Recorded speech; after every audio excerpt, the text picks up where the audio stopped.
தென் மாவட்ட மக்களின் நீண்ட கால கோரிக்கையை ஏற்று தூத்துக்குடி விமான நிலையத்தில் மார்ச் 29 முதல் இரவு நேர விமான சேவை அதிகாரப்பூர்வமாக தொடங்கப்பட உள்ளது. பிரதமர் நரேந்திர மோடியால் சமீபத்தில் திறந்து வைக்கப்பட்ட இந்த நவீன விமான நிலையத்தில் பெரிய விமானங்கள் தரையிறங்குவதற்கும் மற்றும் இரவு நேரங்களில் பாதுகாப்பாக இயக்குவதற்கும் தேவையான அனைத்து வசதிகளும் 100% செய்து முடிக்கப்பட்டுள்ளனர். இந்த அதிரடி மாற்றத்தால் தூத்துக்குடி, திருநெல்வேலி மற்றும் கன்னியாகுமரி மாவட்ட பயணிகள் பெரும் மகிழ்ச்சி அடைந்துள்ளனர். இரவு நேர சேவை தொடங்கப்படுவதைத் தொடர்ந்து விமானங்களின் கால அட்டவணையில் சில முக்கிய மாற்றங்கள் செய்யப்பட்டுள்ளன.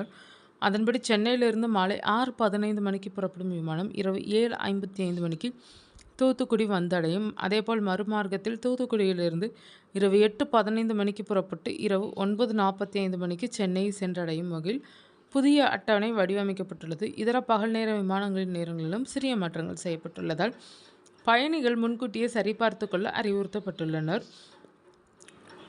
இரவு நேர சேவை குறிப்பாக வணிகர்கள், தொழிலதிபர்கள் மற்றும் அவசர தேவைக்காக பயணிப்போருக்கு மிகப்பெரிய வரப்பிரசாதமாக அமைந்துள்ளது. இதுவரை பகல் நேரங்களில் மட்டுமே விமானங்கள் இயக்கப்பட்டு வந்த நிலையில் தற்போது இரவு நேரத்திலும் பறக்கலாம் என்பதால் தூத்துக்குடி விமான நிலையத்தில் பயணிகள் கூட்டம் 2 மடங்கு அதிகரிக்கும் என எதிர்பார்க்கப்படுகிறது. இரவு நேர சேவைக்காக ஏற்கனவே 90% அதிகமான டிக்கெட்டுகள் முன்பதிவு செய்யப்பட்டுள்ளன என்பது குறிப்பிடத்தக்கது.